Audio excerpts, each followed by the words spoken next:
Welcome to the Matt and Colin Show, the best place for refreshing craft beer news with an extra shot of what the news stories. Okay, it says according to the oh my fucking Lanta, dude. Sustainability minded. There you go.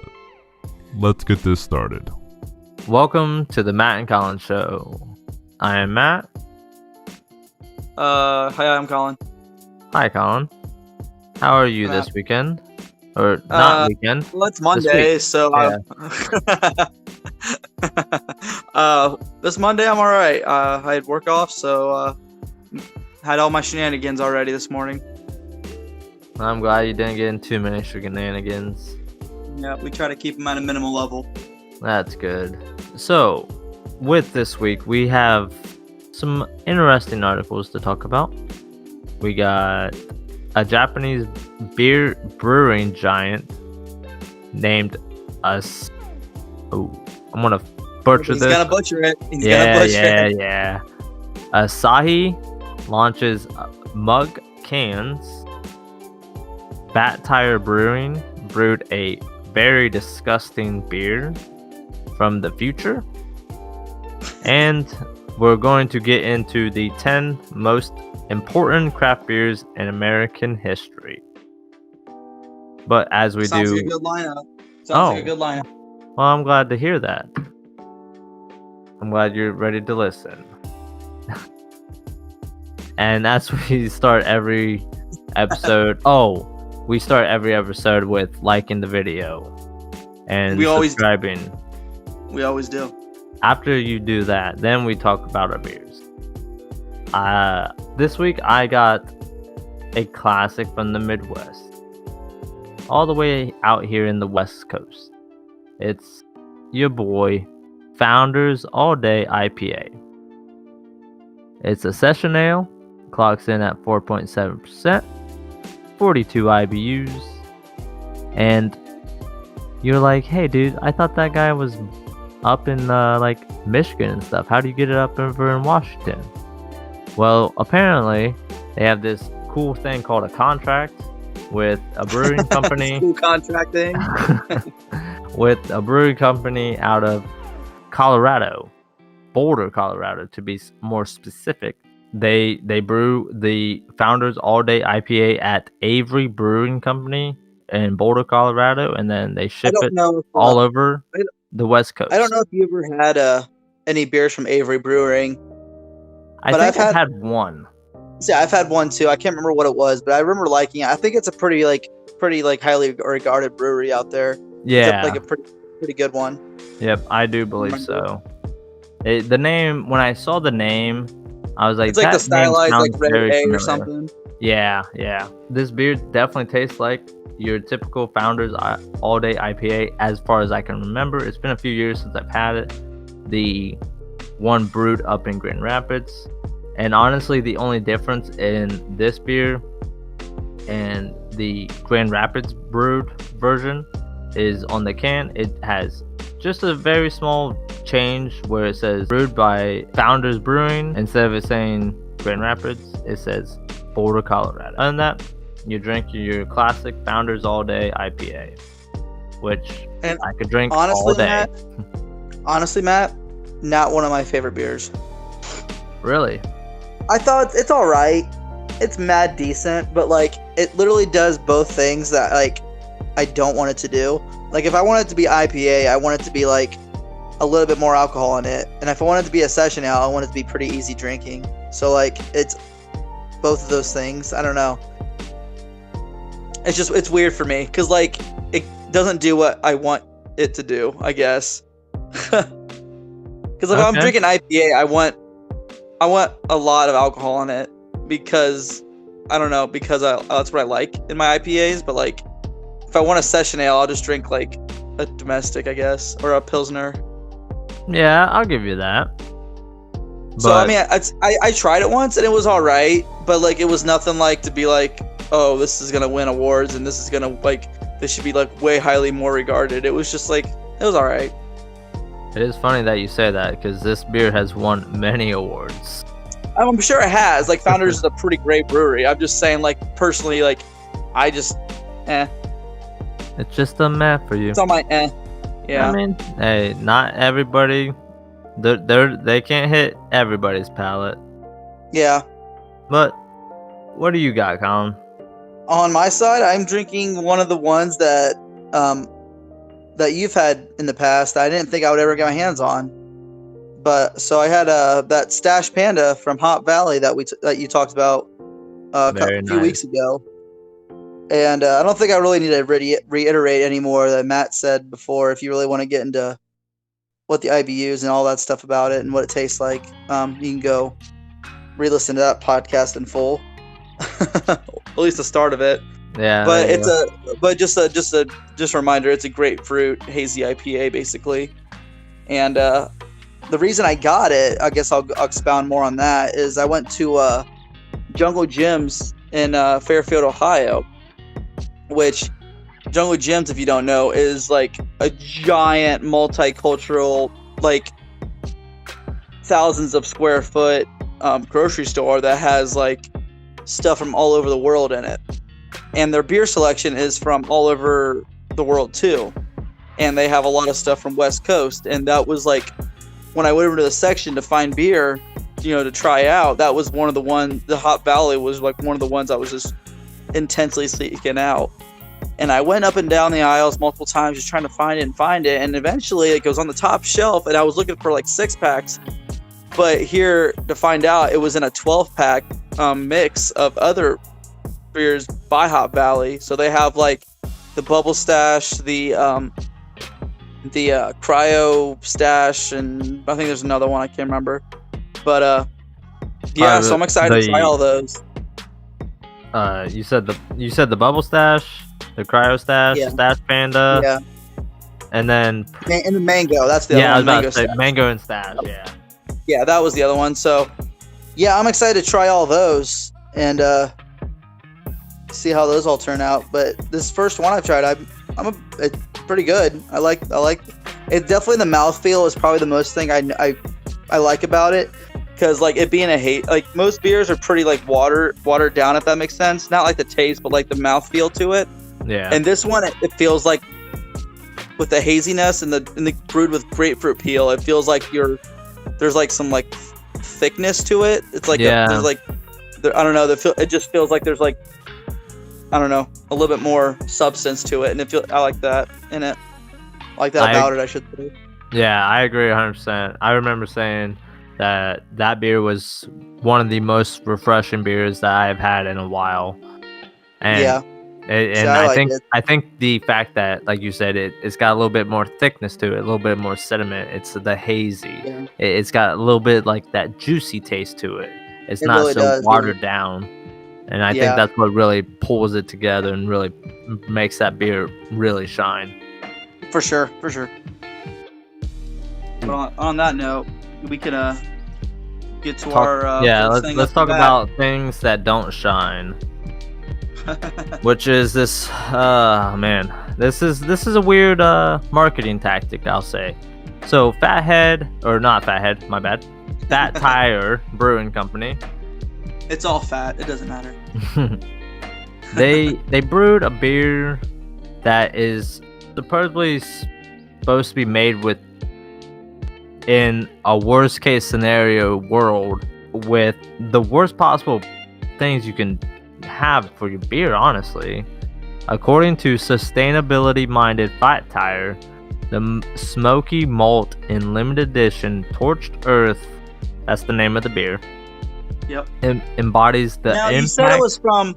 You said it was from the guys who make Fat Tire, right? Yeah.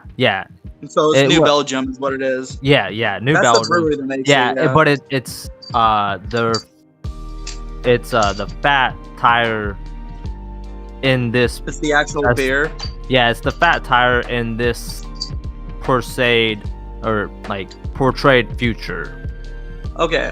That's the beer they're trying to recreate. Okay, I got you. Yeah, like if you were to have a Fat Tire in whatever future this beer is portrayed in, this is what they would think it would taste like if we don't take care of Mother Nature. Okay, go ahead.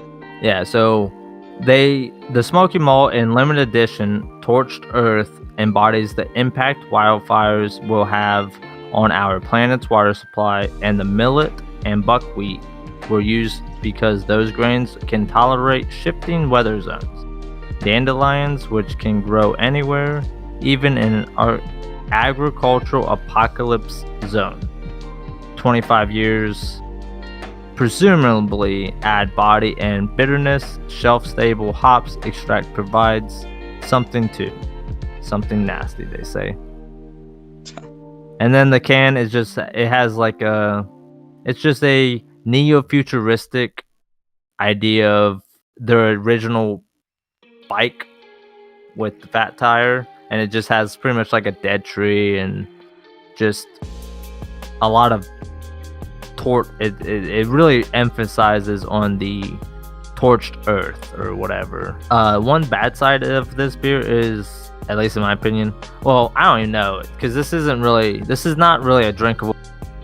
They purposely made this beer to taste bad, so you would to be like, oh shit, I don't want my beer to taste like this. I need to not litter and be a shit human being. You can get this 4-pack of 16-ounce cans for $40. You get 2 4-pack 16-ounce cans for $40 online. Or Jesus Christ. I mean, you could also buy them at the brewery in Fort Collins and Asheville, North Carolina. Do you plan on picking up some of this horrible beer?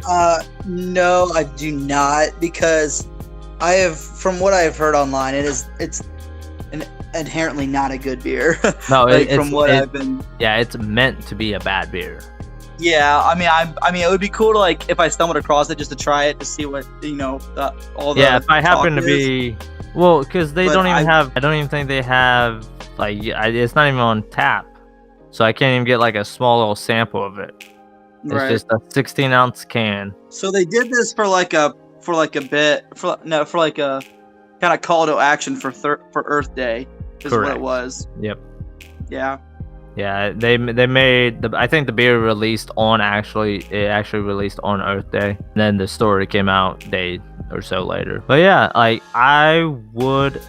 you get 8 beers for $40, so you get $5 a beer. That's not horrible, but I don't know what I'm going to do with 7 3/4 of a beer.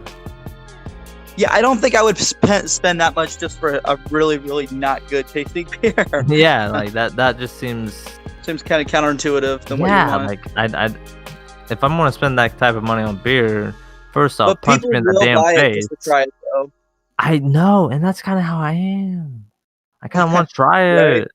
but like $40 for literally, I would have one sip and be like, "Wow, that's fucking horrible," and that would be it. Like, I totally expect that, and I'm pretty sure that's what they expect too. Yeah, that is like kind of the whole thing behind it. Yeah, because we like, So it's just so we need to change weird. things. So maybe I get it in like bottle share, or man, then I feel like an asshole bringing that to a bottle share. It's definitely just for marketing. Yeah, that's a tough one. But yeah, you should definitely take care of Mother Earth, because we don't want nasty ass tasting beer. So there you go. That's the overarching theme. Like, hey, take care of the planet, and you won't have shitty beer. Exactly. You know what can take care of the planet, Colin? What's that, Matt? Drinking your beer out of the can. I don't know if that's facts or not, but Okay, it's a reach, but we'll allow it. yeah, I mean, make sure you recycle a can after you drink said beer. But so there's this, exactly, the triple R. But so there's a Japanese beer brewing giant, Asahi, launches mug cans. So, Colin, have you ever gotten a beer and you're just like, you know what, dude? I just want to like slam this like I would at my house or at the bar, like in a nice cold frosty mug. Absolutely. Exactly. That's what these guys were thinking, the same thing. They're like, dude, I hate when I have to go crack open a beer and drink it out of that little ass hole. They're like, fuck that phrasing. shit, Phrasing. So this brewery was like, nah, dude. They created a can where you can fully open the top, and they say it makes you feel like you're guzzling your suds from a beer mug. Guzzling. Why are they saying it like that? Guzzling. Man, I'm assuming there's some translation problems here. They just had to say the word guzzling. Cause yeah, this wording is rough. You can guzzle out of the little ass. So okay. Asahi Brewing Moving on. launched initial sales of the new version of the popular Super Dry brand at their convenience stores on April 6th. And then they sold to other places April 20th. And then they said the company took 4 years to develop this mug can because they had to get the consumer have that feeling while they're at home drinking their beer that they are sitting at the bar drinking it from the tap. That's what they were trying to recreate the most out of this technique or this can design. So basically they're trying to get as much as they can to get the draft taste at home. Yeah. Because let's be frank, everybody, 95% of people prefer their beer out of in a draft form versus any other form. It's true. So it is they better. wanted their beer to be available how their consumers wanted it. So they spent, like I said, 4 years creating this can, make sure the top comes off properly and it doesn't cut you and fuck up your mouth while you drink it. They say there's a special coating inside the can that produces a fine foam. As the top of the can comes off entirely, the brewer said it is easy to take in the aroma and the beer can be enjoyed just like it came from the tap. That's cool. They said the brand manager at the company's beer marketing department, which was the one behind this design and idea, said though there were various high hurdles to overcome, such as developing a top that doesn't cut a person's hands or mouth and creating foam similar to draft beer served at bars. We've worked as one to develop it, and they want the customers to be excited about the draft beer cans. I think my only real question about this is, hopefully this takes off and this is like a new whole thing, but I think my biggest question about it is how long it could stay tap fresh in a can, or whatever this was mechanism they created. Like, how long can it stay like that? Because beer has a pretty long shelf life in a can. Agreed. So I'm just kind of curious how long they can like bottle or can this, whatever, and have it still taste like it even months after it's made. Yeah. Or if it's like a limited kind of like window to drink it kind of thing. Yep, that is a good question. And unfortunately, I have personally never seen Asahi any place I've ever been. I've never heard of it. The only Japanese kind of is Sapporo. Yep, I actually had a Sapporo over the weekend. I had They're a really Sapporo not bad. Pale Ale. It was really fine. It's not bad. It kind It's of really not bad. tasted like a rice ale. Like it tasted like a rice beer. Like I know it's not. It's a lager. I had to do research on this, but. Well, rice is a big ingredient in a lot of those macros, like Budweiser and Bud Light and them already. Like, this one was like really like prominent. I could really taste. They use like a combination of other stuff, like wheat and rice and hops and barley. I think and stuff. The thing with Bud Light is like, ooh, we got 4 ingredients: rice, barley, hops, water. Yeah. So I get to like the rice, but I just was. Like, it just had like a different taste that I am not used to, which I greatly enjoyed it. It was a really, really, really good beer, and I would definitely drink again. And it has opened my eyes to Japanese beer, because I was always like, I kind of thought like maybe like sake style beer and stuff like that. I'm just like, no. But Sake is a whole different monster. Yeah, like no. that is like, it's some good shit if it's like the right temperature, but as soon as it gets cold, it just tastes like normal shitty vodka. Really?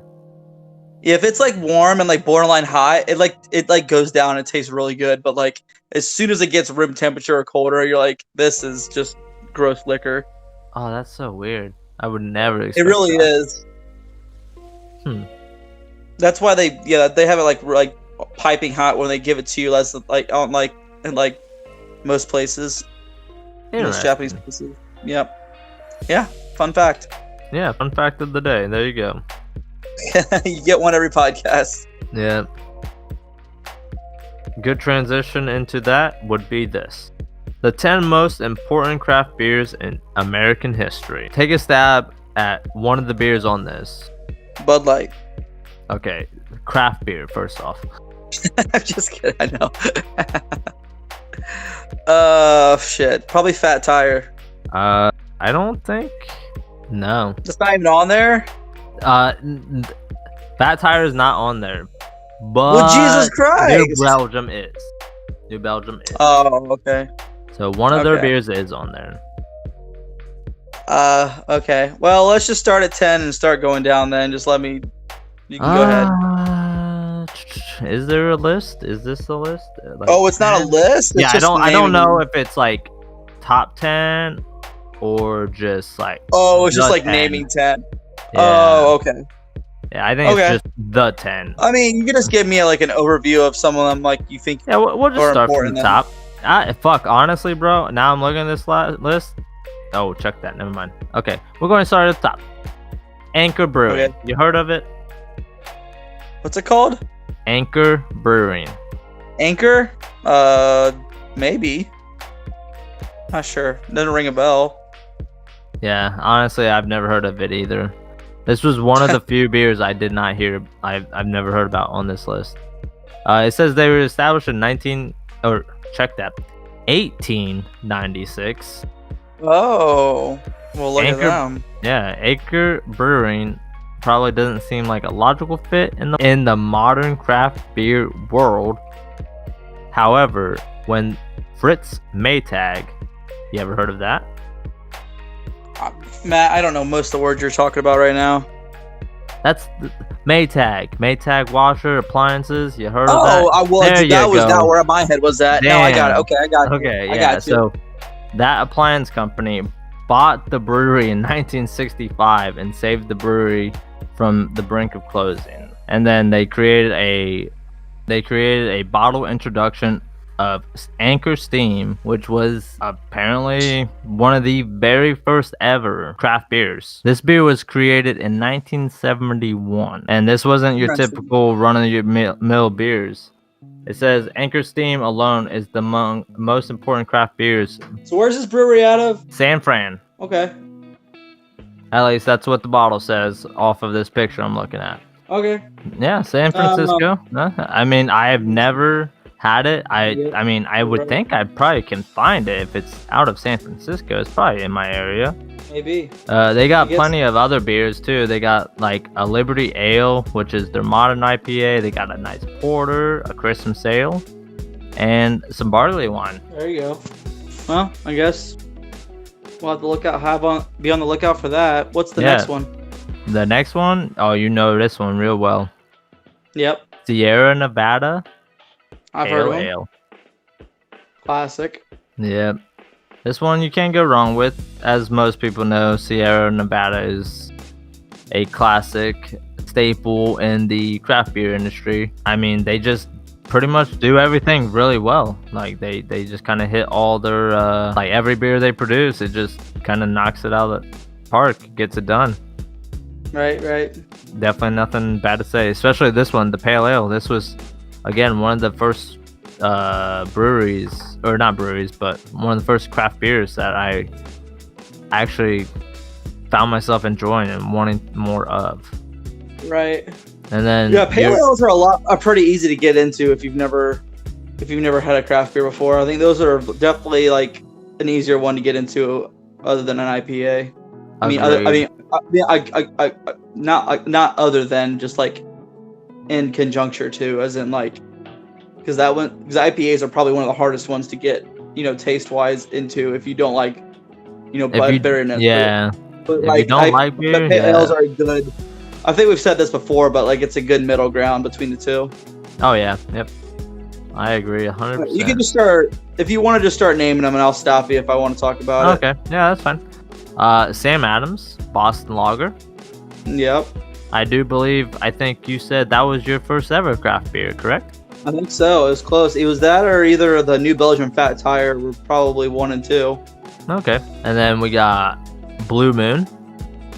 Yeah, we talked about that yeah, that's a pretty Yeah, I was about to say, that one's brewed by Blue Moon. Can't go wrong with that one. That's a really solid wheat beer. Yeah. Yep, can't go wrong. And then we got Bourbon County Stout from Goose Island. Yep, that one's a pretty sought after one. Yep. Yeah, I honestly have never had it. Have you? I don't think so, but like I've had the 312 from Goose Island, which I think most people have. Yeah, that's like I feel like 312 is probably their flagship. Yeah, for sure. But I think we've had it like locally before, like it's readily available to get sometimes, but like I don't think I've personally gotten it. But yeah, I've heard good things about that one. Yeah, I have always heard good things. It's just not my type of beer. Right. I'm not a stout type of guy, especially now. It's getting in the summertime. I want lighter beers now. Yep. Stouts are definitely more of like a fall, winter beers. Definitely keep you all warm inside. For sure. Now here's the New Belgium beer, La Folie. I've never heard of it. Yeah, me either. I've like never even seen this beer. This is like it is a wood aged beer. Oh, it's a wood aged sour beer. That's probably why I've never had it, because I don't like sour beers. Yeah. It's probably one of the first ones on the market, I'm assuming, because of it being. Yeah, and if you look at the bottle, it's like it has a cork top. It's honestly, it looks like a wine bottle. Sounds like a limited release kind of almost, with that kind of like packaging. Yeah, it probably is somewhat limited, but yeah, that one, a wood aged sour ale. There you go.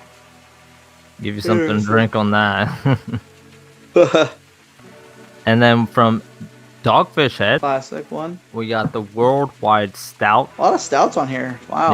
Yeah. Like I was kind of surprised that these stouts had made such a big impact. They said. Also never had it. Yeah. If it says the word stout, definitely never had that one. They made I think it was Dogfish. Dogfish. I was say, I think the other week I had a Dogfish. I had that 90 minute. The 90 minute. Yep. Oh, it was so good. It's so fucking good.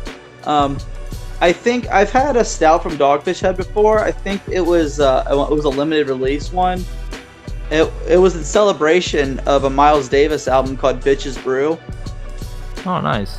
It's a stout that was brewed with all these different things, and it was a super like wine bottle, like that's how big it was. And this was probably fucking at least like 4 or 5 years ago I had this, but it was probably one of the best stouts I ever had. Like the release of that was like so fucking good. So I mean, they make good stouts. I just haven't dabbled in many since probably then. Okay, so I'm like looking at this, and this Worldwide Stout, take a stab at what the alcohol is on it. 10. I don't know the exact number, but it says near 20%. You're joking. I wish I was.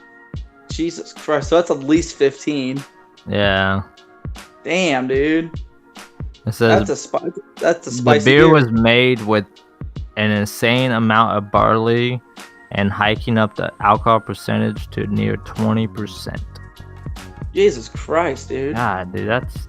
You know what? I'll look it up. You can continue. There and you I'll go. look Yeah, up the you do exact that. number. Yeah, that's like I had that 11.7 the other week, and God, dude, that was too much for me. But then we go into Lagunitas IPA. which that's just your typical run-of-the-mill IPA that's done really, really, it's so good, dude. It's so good. It is done probably the best, maybe in my eyes. And then we go back into the pale ale. We got a Dale's pale ale from Oscar Blues Brewery. So this worldwide stout, it was originally released in 1999. So it's old. Yeah, it's been around for a little bit. 70 IBUs, and it says the ABV is 15 to 20%. Jesus Christ. It's probably like a yearly release, so it changes every year. Well, it says on here that you're supposed to, or for the best kind of product, you're supposed to age it. I could believe that because that's what it sounds like. It sounds like it's almost like a fine wine. Well, it's one of those beers that you just keep in the cellar or like in a dark area. So like the longer you keep it like tucked away for, the more subtle the alcohol becomes, the more muted the alcohol burn becomes of it. So then you get to experience more of the flavor aspect of it. But yeah. So I mean, I think I've aged a couple beers before. I had one from Innocent Gun that was I had from 2015 that I drank last year. So I aged it for 5 years. Super good. I was a huge fan of it. So that takes fucking commitment, dude. For the 5-year anniversary of having it, yeah. That's fucking would recommend. Crazy. I think I still have the bottle just so I remember which one it was. I just could not have that type of commitment unless I don't know. I don't think I could have that type of commitment. All you gotta do is just buy like a single bottle and just keep it tucked away. Yeah, it's just like I will drink you in 5 years. Well, I wasn't expecting the 5 years. I was just expecting to drink it eventually, but I just thought a 5-year would probably be long enough for it not really. I mean, I think any longer the flavors would just it wouldn't do much justice if I aged it any longer. Yeah. I feel like a couple of years was probably the perfect amount. But yeah, those high alcohol ones and those like are supposed to be a lot better unlike if you age them and stuff like that. So, and I want to do more kind of experiments like that where I buy like a bottle of something now and a bottle of something like 5 years from now and try to like compare tastes and kind of like write it down the flavor profiles I get and stuff like that. And I think it'd be kind of a cool little experiment to do. Yeah, it would be neat. I definitely recommend trying it. Like like a high alcohol percent, like wood, like a barrel aged beer or something like that. I would definitely recommend trying that. Yeah, I'll have to try one eventually, I guess. I'll have to try to find something and then be able to. They said on the Dogfish Head website. They said the 120-minute IPA from them is another good one to age. So I think you'd probably try that one. All right, that's not bad. If I could ever find it out here, I don't know if I can, but I mean I might find something out here. Yeah, just get like a really high percentage IPA. Maybe that special ale you had from Lagunitas. Maybe try to get a single honestly, bottle. I got 2 more in there. They've been sitting in there for a little over a month now. Yeah. So I mean, I probably wouldn't recommend refrigerating it first and then setting it out. I'd probably just get it room temperature, buying it, and then probably sealing it away. But yeah. But whatever you got to do.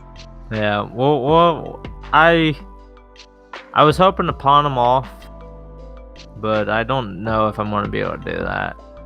So I might have to just man up. Maybe I'll let them age a little bit. Mute the alcohol a little bit, What's next on the list? The last one. The last one already? Yep, the last one. It is called Heady Topper by The Alchemist. I've actually heard of that one, yeah. Okay, nice. That was the other beer that I had not heard of. Yep, I've heard of that one before. I yet again have not had it, but I've heard pretty good things about it. Yeah, it's kind of like the original New England IPA.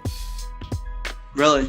Yeah, from what I'm reading here on this, it's driven by the big boozy barrel aged beers, but as a proliferation of IPAs defined the craft beer movement, it only made sense they would soon become the it beers. The Heady Topper, along with the Russian River's Piney Elder. Yeah, that's another one. Oh, okay, so you know that one too? Yeah, that one's a pretty sought after one. And then, yeah, they say those two beers seek out and drink at least once in a beer drinker's life. Yeah, you better go find those Heady Toppers and start drinking them. And then it continues to say the Heady Toppers line continues directly into the massive surge and popularity of the New England IPAs. Yeah, that is what's in right now in the craft beer circles. Yep. Well, hell, I would probably say what's in right now is the seltzers. Well, for the masses, yeah, but I wouldn't say for the craft breweries. I would say in craft beer circles, the hazy is pretty much. I don't know about that. A lot of breweries I go to. A lot of breweries I go to. They got new seltzers online. Oh, like the craft beer breweries do? Oh yeah. That's gross. Like I went to Optimism just a week and a half ago, and their newest beer was a seltzer. Hey, I mean, I guess if you gotta, hop on the trends, you gotta do it. But yeah, I just don't understand why. I don't like it, but a lot of people do like the seltzers. I tried the Cacti Travis Scott seltzer. Oh yeah, how was that? Tasted super like seltzer. Yep, super not great. Yep. If you like seltzers, it's probably kick it out of the park. Honestly, it's probably great. I will say it's one of the better ones I've had, but it's still I want to go. I was actually able to almost drink the entire Tall Boy. Almost drink the entire Tall Boy. Yeah, like if it was a 12-ounce can, easy prop. No, I would have easily been able to drink it. But the fact that, of course, it only comes in the Tall Boy or the fucking very expensive variety pack, yeah. I opted to just drink most of it and be happy. Yeah, but I understand completely. With that being said, this is going to be the end of the podcast. We have talked about our talks. We have drank about our drinks. And the beer is pouring too well. And I'm pretty sure some of us have to go to the bathroom. So, with all that being said, we will see you guys. Oh, first off, like the video, subscribe, comment if you want to do anything with your life. And we'll see you next Sunday. Cheers. Cheers.